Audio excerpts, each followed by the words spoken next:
अधिवेशनात आदित्य ठाकरे आणि एकनाथ शिंदेमध्ये शाब्दिक चकमक. आकार्यशाम एकनाथ शिंदे स्वतः खात्याची उत्तर देण्यास घाबरतात. आदित्य ठाकरेंची टीका. तर जोर का झटका दिल्यानं मानसिक संतुलन बिघडलं.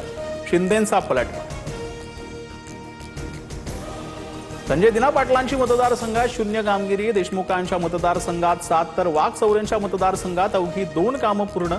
निंबाळकर आणि आष्टीकरांच्या मतदारसंघातही कामं संथ गती. मागील टर्मच्या निधीतील एकही पैसा अखर्चित नाही. आरोपांवर ओमराजे निंबाळकरांची स्पष्टोक्ती. तर पक्षांतराच्या दुसऱ्याच दिवशी निंबाळकरांचा धाराशिव मतदारसंघासाठी 18 कोटी रुपयांचा निधी मंजूर.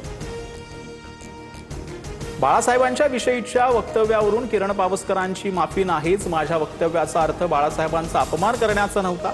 मी उद्धव ठाकरेंविषयी बोललो. किरण पावसकरांची सारवासार. बाळासाहेब आमचं दैवत, त्यांचा अनादर कुणीच करू शकत नाही. पावसकरांनीही पत्रकार परिषदेत स्पष्टीकरण दिले. उपमुख्यमंत्री एकनाथ शिंदेंची प्रतिक्रिया. पद्मविभूषण आशा भोसलेंच्या निधनावरील शोक प्रस्तावावर बोलताना विधानसभा अध्यक्ष दीनानाथ ऐवजी दीनदयाल म्हणाल्यानं वाद. नार्वेकरांकडून मराठी भाषेची शिरफाड. राज ठाकरेंचा संताप.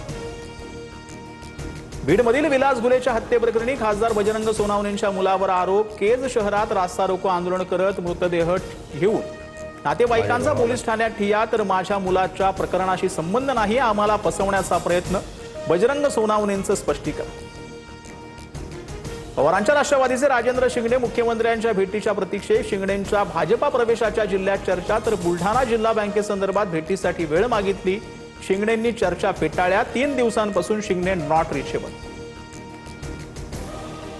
बेस्टला पालिकेच्या कोटींची मदत. निवृत्त कर्मचाऱ्यांच्या ग्रॅच्युटी आणि वेतनाचा प्रश्न सुटणार. डिसेंबरपर्यंत 275 नव्या ई बसेस बेस्टच्या ताफ्यात दाखल होणार.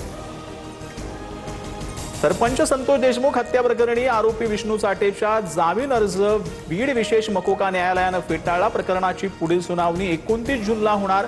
नवीन न्यायाधीशाच्या नियुक्तीनंतर सुनावणीला गती. मुंबईसह महाराष्ट्रात मान्सूनची हजेरी. प्रदीर्घ विश्रांतीनंतर मान्सूननं पुन्हा जोर धरला. कल्याण डोंबिवलीसह सिंधुदुर्गच्या वेंगुर्ल्यात झाड कोसळल्याच्या घटना. तर जळगाव यवतमाळमध्ये वीज कोसळून 4घांचा मृत्यू. तुकाराम मुंडेंना परभणी पालक सचिव पदावरून 4च महिन्यात हटवलं. अधिकारी चंद्रकांत फुलकुंडलवारांकडे कारभार. मुंडेंकडे परभणी सचिव पदाची अतिरिक्त जबाबदारी.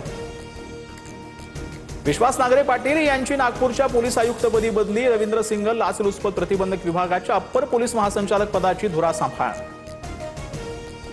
महाराष्ट्रातील 7 मान्यवरांचा पद्म पुरस्कारानं सन्मान. प्रसिद्ध पार्श्वगायिका अलका याग्निक यांना पद्मभूषण. तर रोहित शर्मा, तारपा वादक भिकल्या लाडक्या धिंडा, अभिनेता आर माधवन पद्मश्री पुरस्कारानं सन्मान.